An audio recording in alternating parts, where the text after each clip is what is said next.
I have great pleasure in welcoming the Prime Minister, Minister for Foreign Affairs, Minister for Health and Minister for Communication of the State of Israel, His Excellency Benjamin Netanyhau. I invite him to address the Assembly.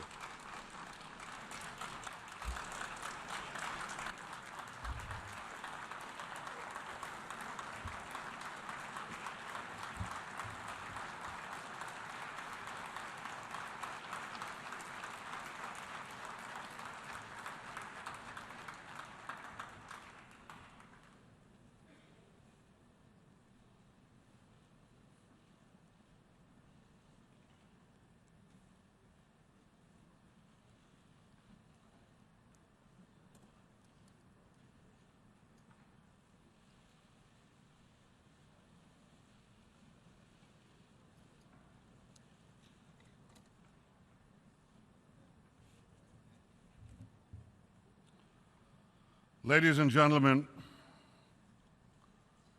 I bring you greetings from Jerusalem, the city in which the Jewish people's hopes and prayers for peace for all of humanity have echoed throughout the ages. 31 years ago, as Israel's ambassador to the United Nations, I stood at this podium for the first time. I spoke that day against a resolution sponsored by Iran to expel Israel from the United Nations. Then as now, the UN was obsessively hostile towards Israel, the one true democracy in the Middle East. Then as now, some sought to deny the one and only Jewish state a place among the nations. I ended that first speech by saying, "Gentlemen, check your fanaticism at the door." More than 3 decades later, as the Prime Minister of Israel, I'm again privileged to speak from this podium. And for me, that privilege has always come with a moral responsibility to speak the truth. So after 3 days of listening to world leaders praise the nuclear deal with Iran, I begin my speech today by saying, ladies and gentlemen, check your enthusiasm at the door. You see, this deal doesn't make peace more likely. By fueling Iran's aggressions with billions of dollars in sanctions relief, it makes war more likely. Just look at what Iran has done in the last 6 months alone, since the framework agreement was announced in Lausanne. Iran boosted its supply of devastating weapons to Syria. Iran sent more soldiers of its Revolutionary Guard into Syria. Iran sent thousands of Afghani and Pakistani Shiite fighters to Syria. Iran did all this to prop up Assad's brutal regime. Iran also shipped tons of weapons and ammunition to the Houthi rebels in Yemen, including another shipment just 2 days ago. Iran threatened to topple Jordan. Iran's proxy, Hezbollah, smuggled into Lebanon SA-22 missiles to down our planes and Yahoun cruise missiles to sink our ships. Iran supplied Hezbollah with precision-guided surface-to-surface missiles and attack drones so it can accurately hit any target in Israel. Iran aided Hamas and Islamic Jihad in building armed drones in Gaza. Iran also made clear its plans to open 2 new terror fronts against Israel, promising to arm Palestinians in the West Bank and sending its Revolutionary Guard generals to the Golan Heights from which its operatives recently fired rockets on northern Israel. Israel will continue to respond forcefully to any attacks against it from Syria. Israel will continue to act to prevent the transfer of strategic weapons to Hezbollah from and through Syrian territory. Every few weeks, Iran and Hezbollah set up new terror cells in cities throughout the world. 3 such cells were recently uncovered in Kuwait, Jordan, and Cyprus. In May, security forces in Cyprus raided a Hezbollah agent's apartment in the city of Larnaca. There they found 5 tons of ammonium nitrate. That's roughly the same amount of ammonium nitrate that was used to blow up the federal building in Oklahoma City. And that's just in one apartment, in one city, in one country. But Iran is setting up dozens of terror cells like this around the world. Ladies and gentlemen, they're setting up those terror cells in this hemisphere too. I repeat, Iran's been doing all of this, everything that I've just described, just in the last 6 months, when it was trying to convince the world to remove the sanctions. Now just imagine what Iran will do after those sanctions are lifted. Unleashed and unmuzzled, Iran will go on the prowl, devouring more and more prey. In the wake of the nuclear deal, Iran is spending billions of dollars on weapons and satellites. You think Iran is doing that to advance peace? You think hundreds of billions of dollars in sanctions relief and fat contracts will turn this rapacious tiger into a kitten? If you do, you should think again. In 2013, President Rouhani began his so-called charm offensive here at the UN. 2 years later, Iran is executing more political prisoners, escalating its regional aggression, and rapidly expanding its global terror network. You know, they say actions speak louder than words. But in Iran's case, the words speak as loud as the actions. Just listen to the deputy commander of Iran's Revolutionary Guard Quds Force. Here's what he said in February, quote, "The Islamic Revolution is not limited by geographic borders." He boasted that Afghanistan, Iraq, Lebanon, Syria, Palestine, and Yemen are among the countries being, quote, "conquered by the Islamic Republic of Iran," end quote. Conquered. And for those of you who believe that the deal in Vienna will bring a change in Iran's policy, just listen to what Iran's supreme leader, Ayatollah Khamenei, said 5 days after the nuclear deal was reached. Quote, "Our policies towards the arrogant government of the United States will not change. The United States," he vowed, "will continue to be Iran's enemy." While giving the mullahs more money is likely to fuel more repression inside Iran, it will definitely fuel more aggression outside Iran. As the leader of a country defending itself every day against Iran's growing aggression, I wish I could take comfort in the claim that this deal blocks Iran's path to nuclear weapons. But I can't, because it doesn't.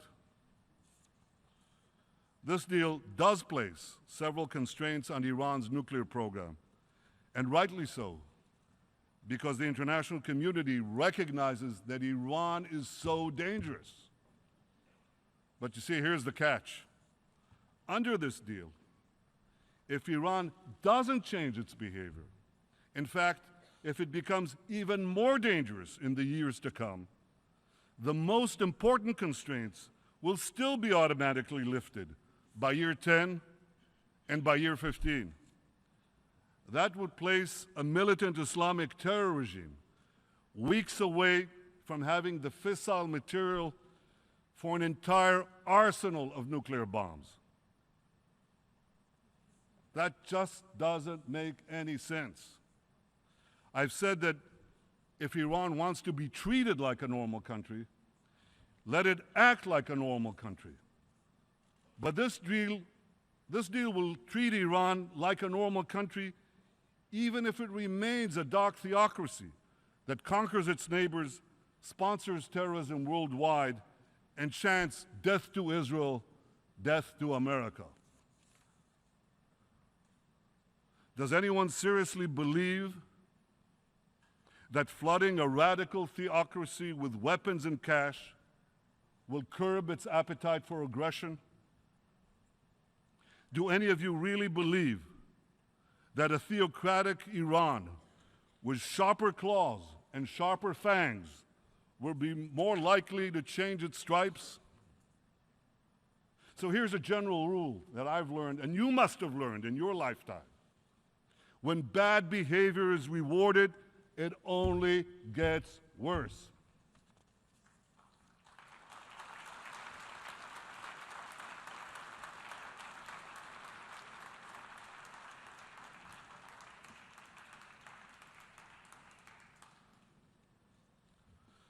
Ladies and gentlemen, I've long said that the greatest danger facing our world is the coupling of militant Islam with nuclear weapons. And I'm gravely concerned that the nuclear deal with Iran will prove to be the marriage certificate of that unholy union. I know that some well-intentioned people sincerely believe that this deal is the best way to block Iran's path to the bomb. But one of history's most important, yet least learned lessons is this: the best intentions don't prevent the worst outcomes. The vast majority of Israelis believe that this nuclear deal with Iran is a very bad deal. And what makes matters even worse is that we see a world celebrating this bad deal, rushing to embrace and do business with a regime openly committed to our destruction. Last week, Major General Salehi, the commander of Iran's army, proclaimed this, quote, "We will annihilate Israel for sure. We are glad that we are in the forefront of executing the Supreme Leader's order to destroy Israel." End quote. And as for the Supreme Leader himself, a few days after the nuclear deal was announced, he released his latest book. Here it is. It's a 400-page screed detailing his plan to destroy the state of Israel. Last month, Khamenei once again made his genocidal intentions clear before Iran's top clerical body, the Assembly of Experts. He spoke about Israel, home to over 6 million Jews. He pledged, quote, "There will be no Israel in 25 years," end quote. 70 years after the murder of 6 million Jews, Iran's rulers promised to destroy my country, murder my people. And the response from this body, the response from nearly every one of the governments represented here, has been absolutely nothing. Utter silence.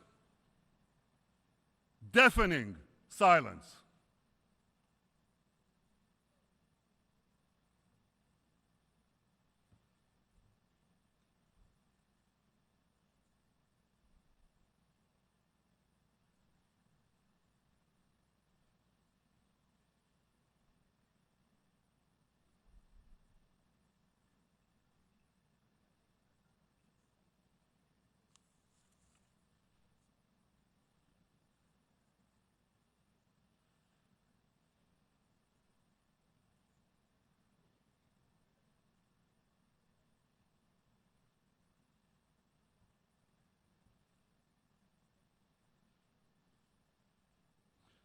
Perhaps you can now understand why Israel is not joining you in celebrating this deal. If Iran's rulers were working to destroy your countries, perhaps you'd be less enthusiastic about the deal.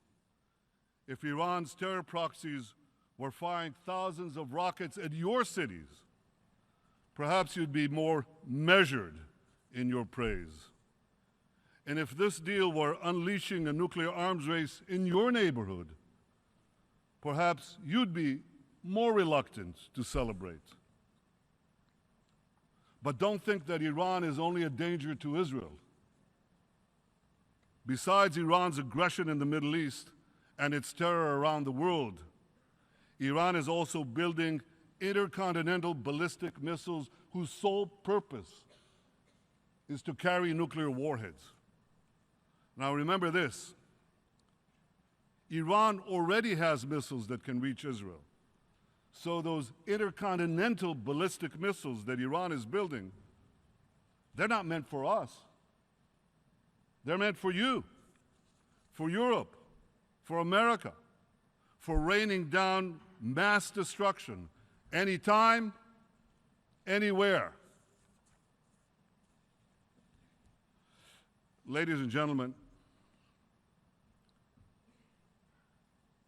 it's not easy to oppose something that is embraced by the greatest powers in the world. Believe me, it would be far easier to remain silent. But throughout our history, the Jewish people have learned the heavy price of silence.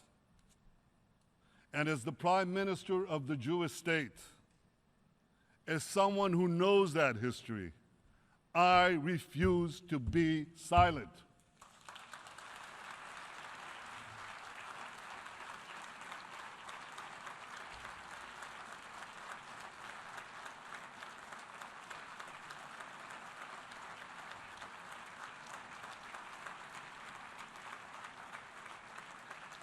I'll say it again.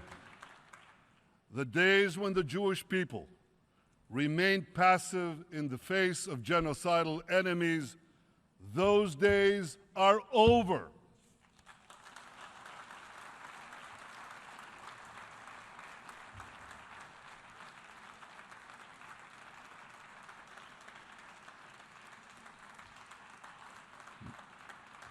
Not being passive means speaking up about those dangers. We have, we are, we will. Not being passive also means defending ourselves against those dangers. We have, we are, and we will.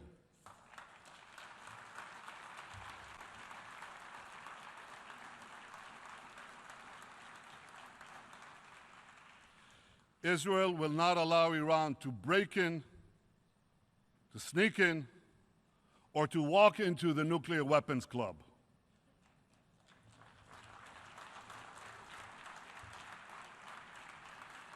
I know that preventing Iran from developing nuclear weapons remains the official policy of the international community.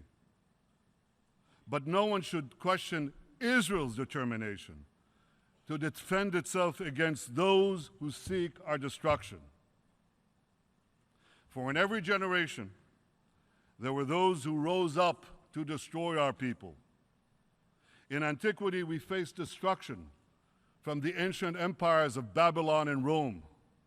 In the Middle Ages, we faced inquisition and expulsion.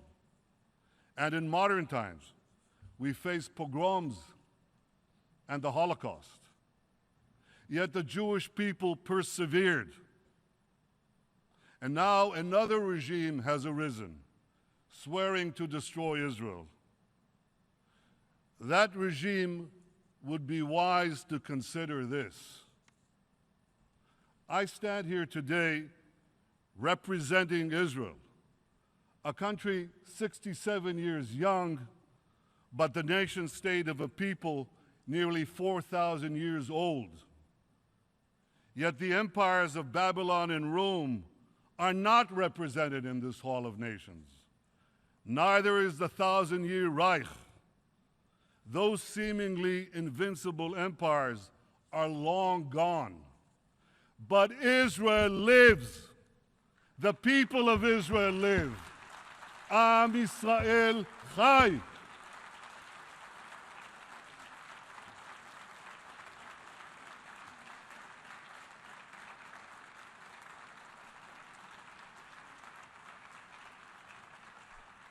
The rebirth of Israel is a testament to the indomitable spirit of my people. For 100 generations, the Jewish people dreamed of returning to the land of Israel. Even in our darkest hours, and we had so many, even in our darkest hours, we never of rebuilding our eternal capital, Jerusalem. The establishment of Israel made realizing that dream possible. It has enabled us to live as a free people in our ancestral homeland. It's enabled us to embrace Jews who've come from the four corners of the earth to find refuge from persecution. They came from war-torn Europe, from Yemen, Iraq, Morocco, from Ethiopia and the Soviet Union, from 100 other lands. And today, as a rising tide of anti-Semitism once again sweeps across Europe and elsewhere, many Jews come to Israel to join us in building the Jewish future. So here's my message to the rulers of Iran. Your plan to destroy Israel will fail.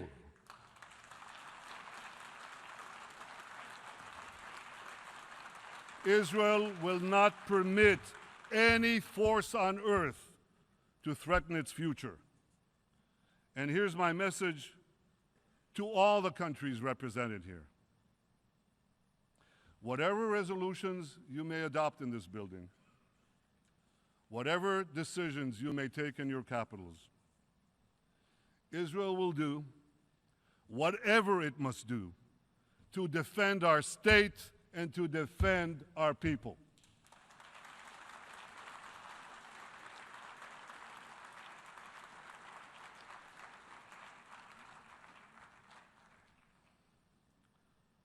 Distinguished delegates,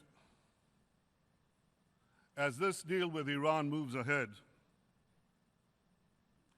I hope you'll enforce it. How can I put this? With a little more rigor than you showed with the 6 Security Council resolutions that Iran has systematically violated and which now have been effectively discarded. Make sure that the inspectors actually inspect. Make sure that the snapback sanctions actually snap back. and make sure that Iran's violations aren't swept under the Persian rug.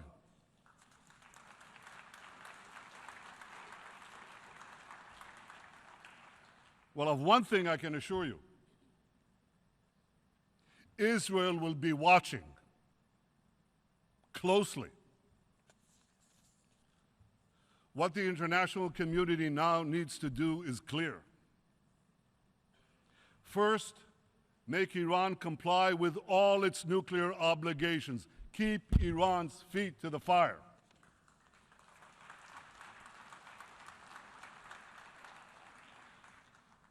Second, check Iran's regional aggression. Support and strengthen those fighting Iran's aggression, beginning with Israel.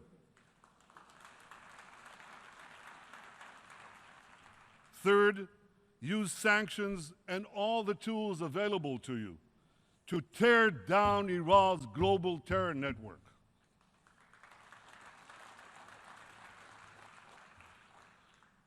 Ladies and gentlemen, Israel is working closely with our Arab peace partners to address our common security challenges from Iran and also the security challenges from ISIS and from others. We're also working with other states in the Middle East, as well as countries in Africa, in Asia, and beyond. Many in our region know that both Iran and ISIS are our common enemies. And when your enemies fight each other, don't strengthen either one, weaken both.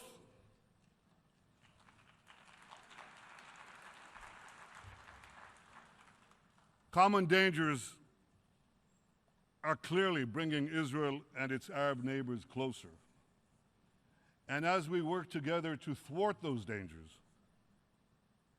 I hope we'll build lasting partnerships for security, for prosperity, and for peace. But in Israel, we never forget one thing. We never forget that the most important partner that Israel has always been and will always be the United States of America.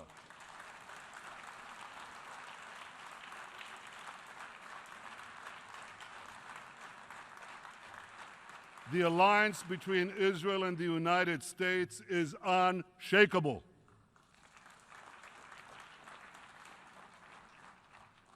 President Obama and I agree on the need to keep arms out of the hands of Iran terror proxies.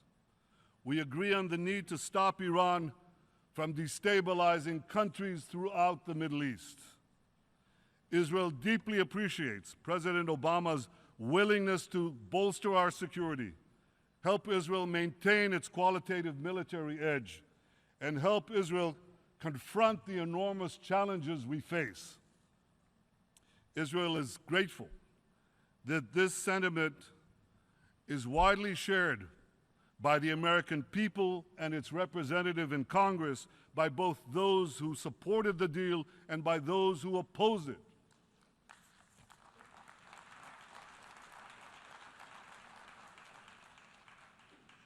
President Obama and I have both said that our differences over the nuclear deal are a disagreement within the family.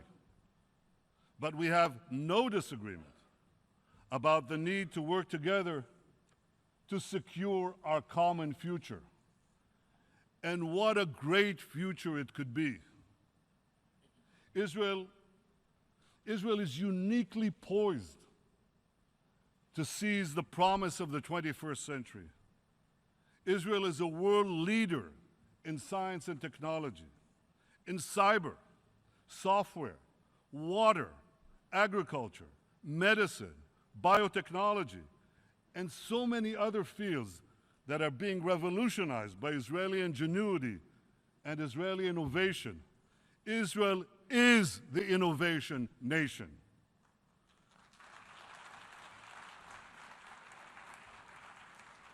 Israeli know-how is everywhere.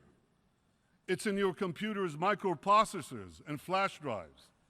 It's in your smartphones when you send instant messages and navigate your cars.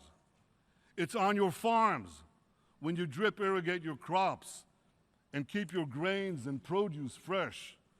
It's in your universities when you study Nobel Prize-winning discoveries in chemistry and economics.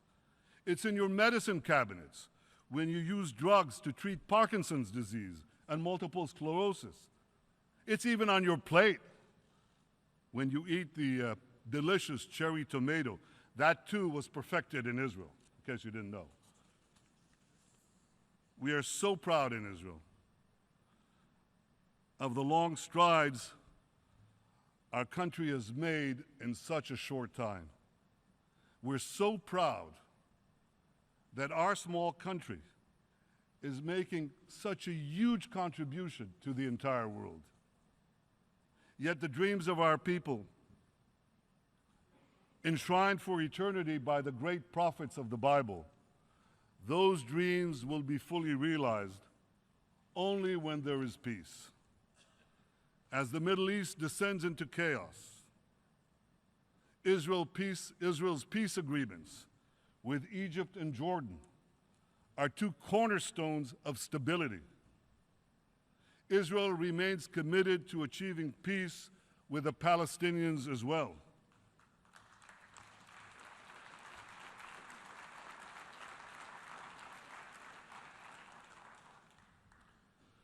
Israelis know the price of war. I know the price of war. I was nearly killed in battle. I lost many friends. I lost my beloved brother Yoni. Those who know the price of war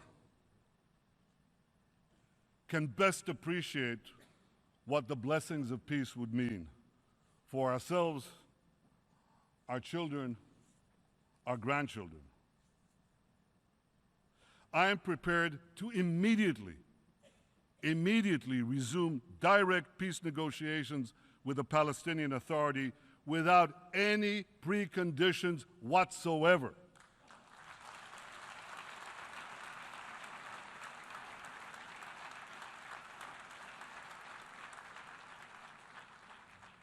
Unfortunately, President Abbas said yesterday that he is not prepared to do this. Well, I hope he changes his mind, because I remain committed to a vision of 2 states for 2 peoples, in which a demilitarized Palestinian state recognizes the Jewish state. You know, the peace process began over 2 decades ago. Yet, despite the best efforts of 6 Israeli prime ministers, Rabin, Peres, Barak, Sharon, Omar, and myself, the Palestinians have consistently refused to end the conflict and make a final peace with Israel. And unfortunately, you heard that rejectionism yet again, only yesterday, from President Abbas. How can Israel make peace with a Palestinian partner who refuses to even sit at the negotiating table? Israel expects the Palestinian Authority to abide by its commitments. The Palestinians should not walk away from peace. President Abbas, I know it's not easy. I know it's hard. But we owe it to our peoples to try, to continue to try. Because together, if we actually negotiate and stop negotiating about the negotiations, if we actually sit down and try to resolve this conflict between us, recognize each other, not use a Palestinian state as a stepping stone for another Islamist dictatorship in the Middle East, but something that will live at peace next to the Jewish state. If we actually do that, we can do remarkable things for our peoples.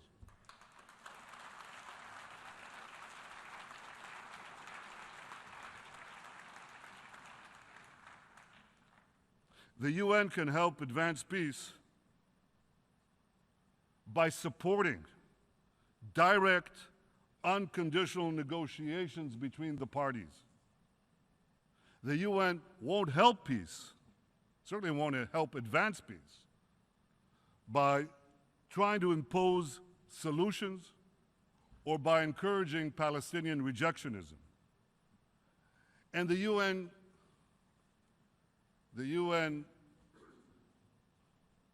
distinguished delegates should do one more thing. The UN should finally rid itself of the obsessive bashing of Israel. Here's just one absurd example of this obsession. In 4 years of horrific violence in Syria, more than 250,000 people have lost their lives. That's more than 10 times the number of Israelis and Palestinians combined who've lost their lives in a century of conflict between us. Yet last year, this assembly adopted 20 resolutions against Israel and just one resolution about the savage slaughter in Syria. Talk about injustice. Talk about disproportionality.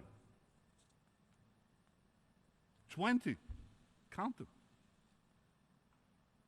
One against Syria. Well, frankly, I'm not surprised. To borrow a line from Yogi Berra, the late, great baseball player and part-time philosopher, when it comes to the annual bashing of Israel at the UN, it's déjà vu all over again.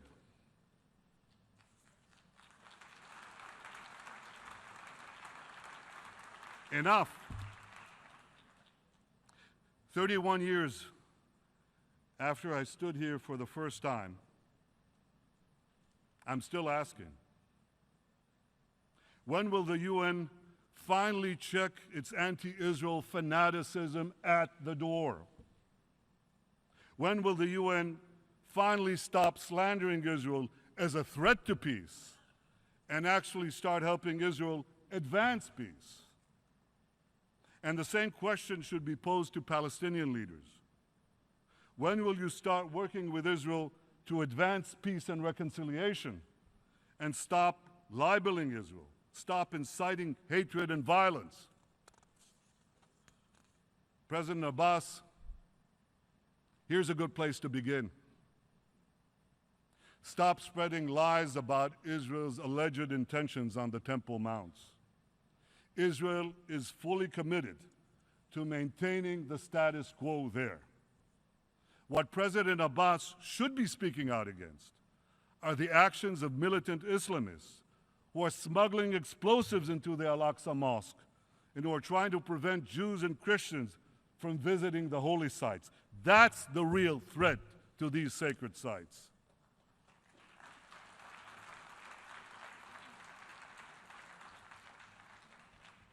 A 1,000 years before the birth of Christianity, more than 1,500 years before the birth of Islam, King David made Jerusalem our capital, and King Solomon built the temple on that mount. Yet Israel will always respect the sacred shrines of all in a region plagued by violence and by unimaginable intolerance, in which Islamic fanatics are destroying the ancient treasures of civilization. Israel stands out as a towering beacon of enlightenment and tolerance. Far from endangering the holy sites, it is Israel that ensures their safety.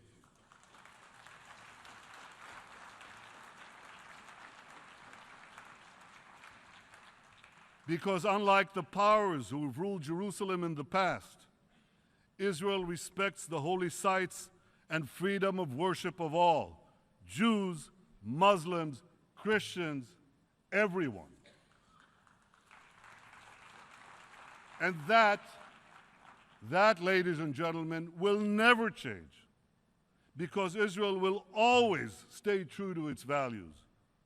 These values are on display each and every day when Israel's feisty parliament vigorously debates every issue under the sun, when Israel's Chief Justice sits in her chair in our fiercely independent Supreme Court, when our Christian community continues to grow and thrive from year to year as Christian communities are decimated elsewhere in the Middle East, when a brilliant young Israeli Muslim student gives her valedictorian address at one of our finest universities, and when Israeli doctors and nurses from the Israeli military treat thousands of wounded from the killing fields of Syria and thousands more in the wake of natural disasters from Haiti to Nepal.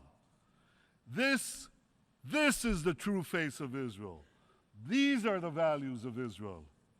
And in the Middle East, these values are under savage assault by militant Islamists who are forcing millions of terrified people to flee to distant shores.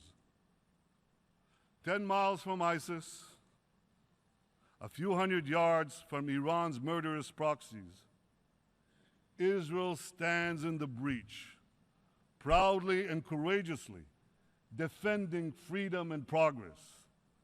Israel is civilization's front line in the battle against barbarism.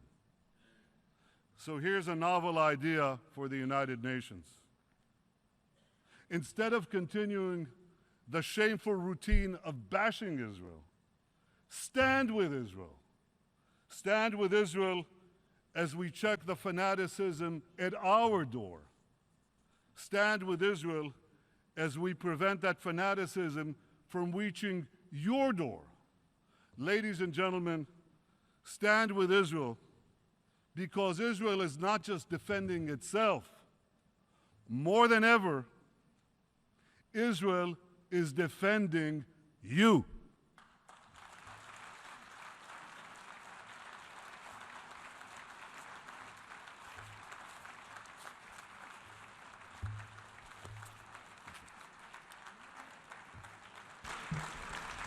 On behalf of General Assembly, I wish to thank Prime Minister of the State of Israel for the statement just made, and I request protocol to escort His Excellency.